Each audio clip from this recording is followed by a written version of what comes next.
How you doing, everybody? It's Mike from Honeybee Acres, and what I thought I'd do today is, since this is a fairly new channel, I hope to document quite a few of the projects we're going to do on the property. What I thought I'd do is just take a second and kind of share with you what my vision is for the property.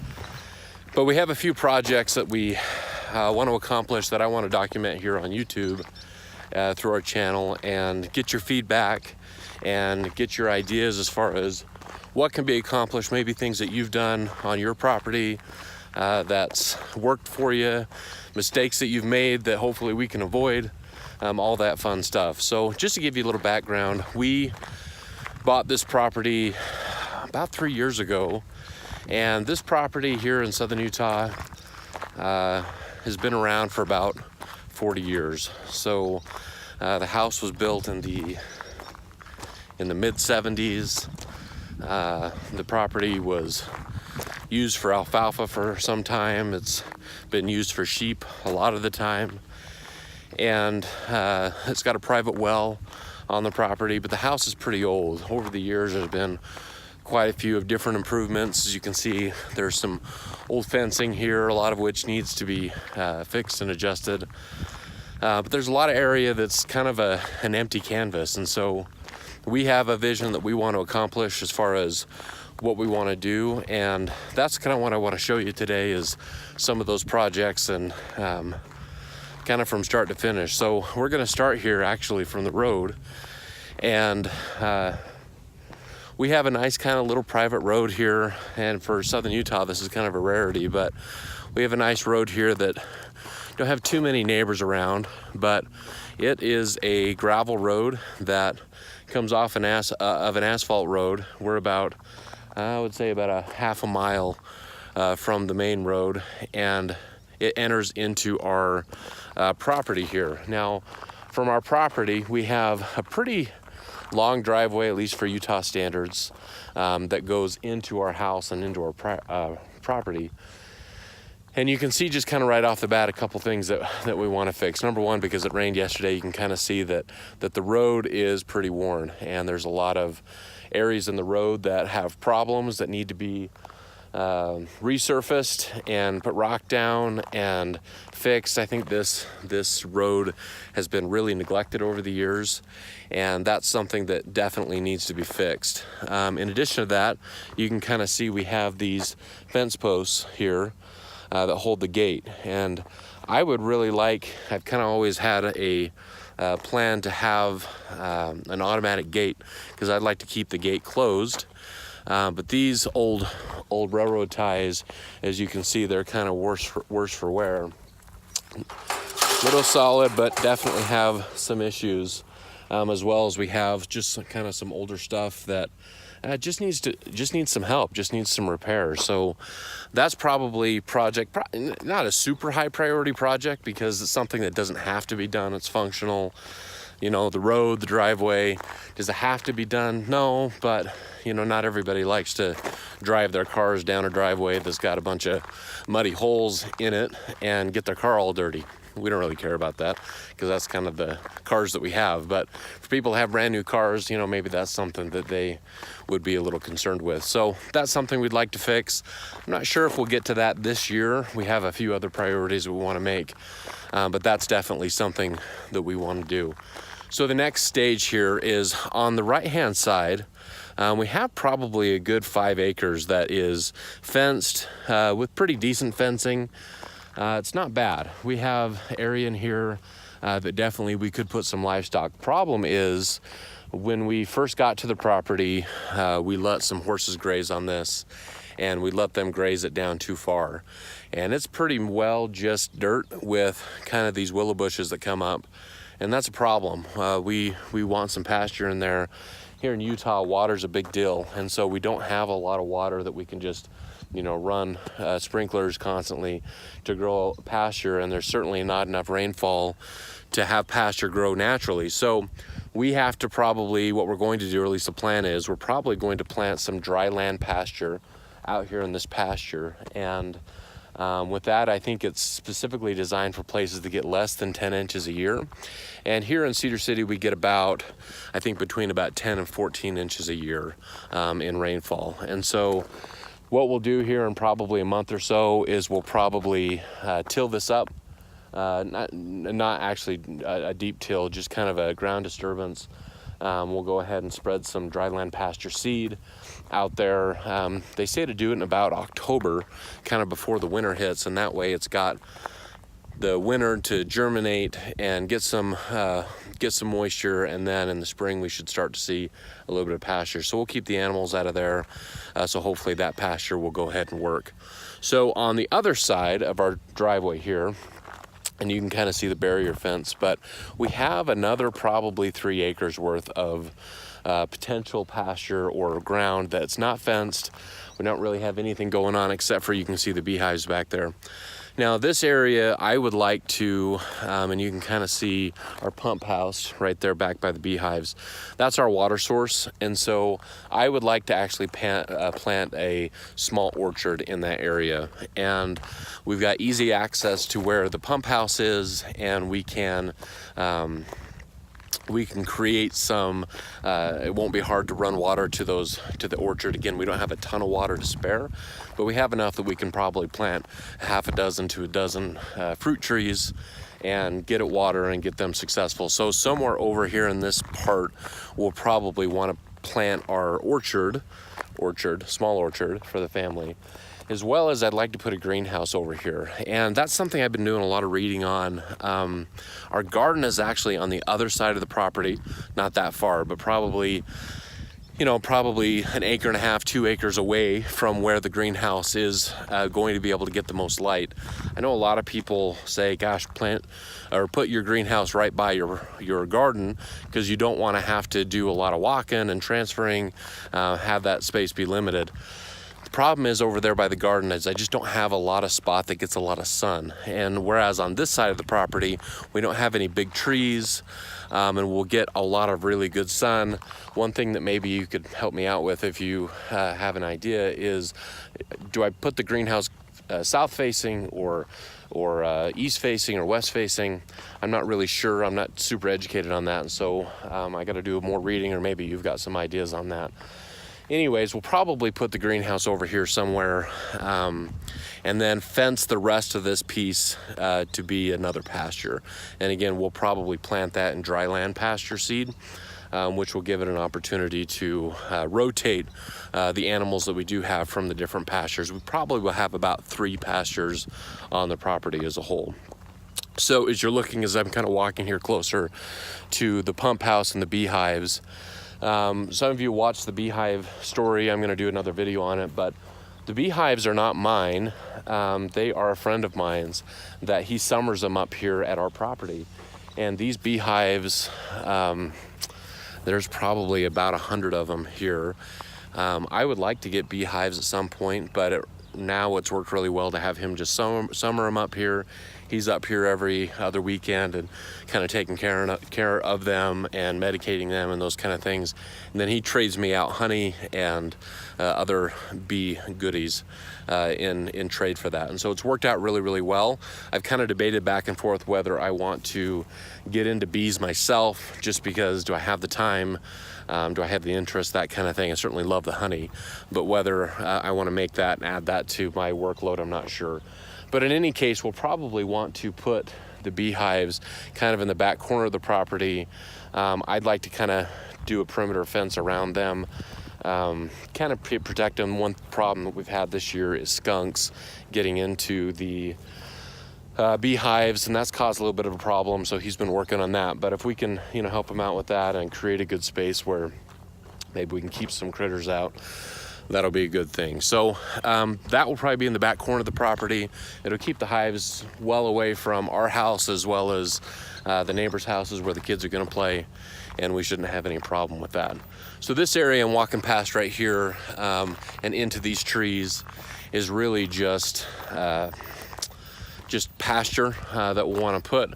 Again, it's something that'll have an easy water source to, somewhere where I can rotate the animals out to. and create an opportunity for them to graze at different areas.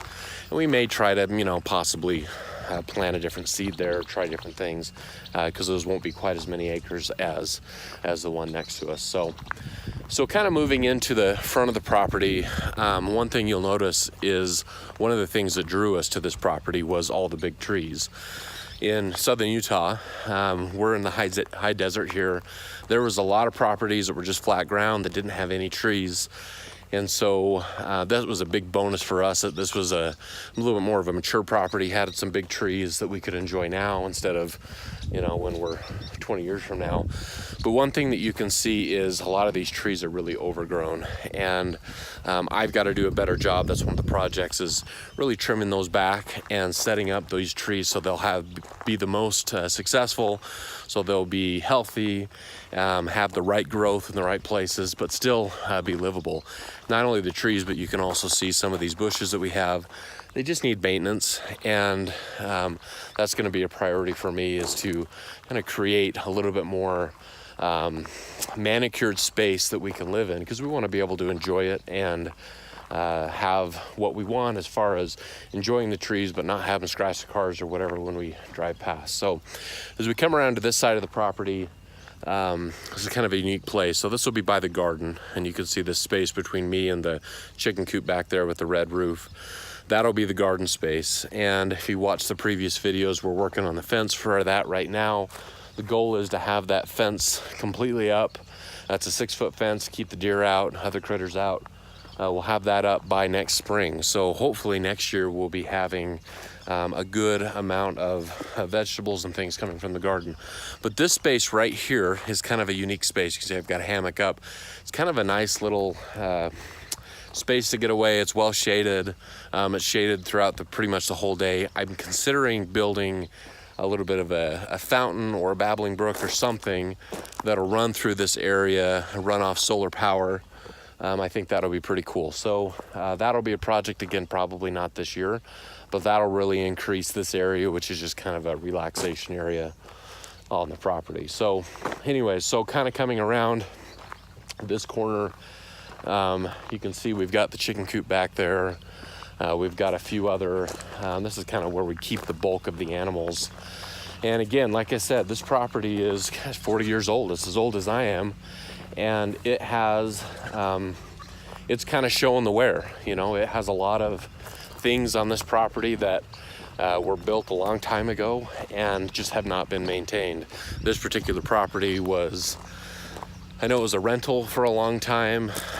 It was owned by some rich dude up in the city that just kind of had it as a vacation spot. And so it was empty. Actually, it was vacant for about a year before we bought it.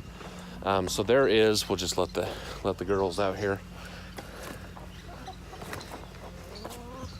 There's a lot of maintenance that needs to occur here at this property. And one of the things, and I built this chicken coop when we moved in, but so it's not in too rough a shape, although it needs a little bit of paint. One thing that you can see is these kennels that I think were originally used for a dog breeder that lived here for a while. These kennels need some work, and they're just kind of old chain link kennels that have not been maintained. And so I need to spend some time and maintain these a little bit better and create a better environment for the animals to be in, as well as maximize our use. We're wanting to get into goats a little bit, so you can hear some goats in the background, but we want to be able to enjoy our goats and have them be in a safe place. So back here we have the paddock. You can see we've got these panels up here right now, but we want to put some permanent fences. And then this back space actually will be an additional pasture, and this is currently leased by a local person here that keeps her big horses here. And so at some point we'll build some permanent fences where that's at, and that'll be another pasture. It's probably at least 2 or 3 acres big. So in addition to that, you can see we have something here in southern Utah that are, frankly, it's kind of a big problem, at least for us, and that is these giant willows. And they don't seem that daunting, but man, these willows, they grow deep, and I haven't yet been able to figure out a good way to get rid of these. I've tried some broadleaf poison to put on them right at fall before it sucks everything back down to see if it kill it. That didn't do it. Tried to dig them out. Man, these things are as deep as a house underneath the ground. And I can see this one behind me. It's just massive. It's so big. I think what I'm gonna have to do is probably rent a backhoe and dig them out, because they, not only are they just kind of really invasive, but man, they suck up the water. And so I think it's gonna be hard maybe out, especially in this pasture. As you can see, it's just kind of overtook by these willows. And I'm concerned that it'll choke out the seed and things that I try to plant in there. And I don't want that to happen. So I don't know if I just need to rent a backhoe for a day, dig out as many as I can, see if I can kind of get that under control. So just kind of want to walk back here into the barn for a second. One of the big benefits of buying this property is I had this pretty big barn that was already built, and it's in pretty good shape. I kind of think the barn is probably about 10 years old, and so it's not too old. And so it's not too out of maintenance, but there's certainly quite a bit that could be done in this barn. So one of the areas in the barn on the sides, it's actually about a 10-horse barn, but one of the sides is built out, and this goes into the paddock area. As you can see, we've got a lot of area here that could be created in some really nice stalls. And so that won't be too tough. That'll just be a little bit of woodwork. We'll probably want to do that before winter. So some of our animals can get out of it, specifically our alpacas. There's Felix right there in the back. But as you can see on this side, it's a mess.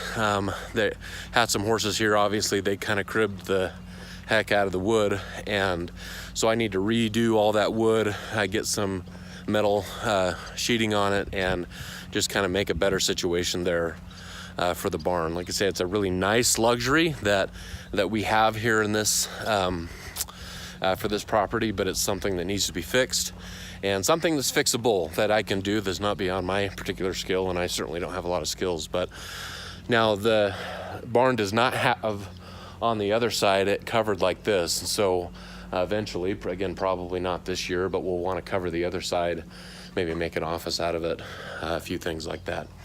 Anyways, that's some of the projects we want to accomplish here on the property.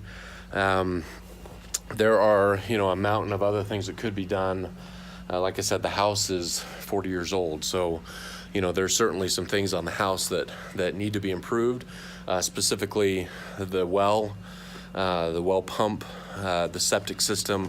A lot of those things I really don't know the full status of. Come here, Millie. This is our fearless guard dog here. Worthless as a guard dog, but sure is a lot of fun to have around. There's certainly some things that need to be done. Like I said, the septic system, the well, they're kind of ticking time bombs a little bit.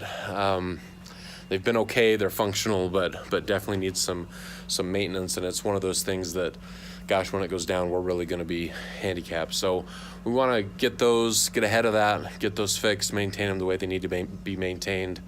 But overall, it's a great property.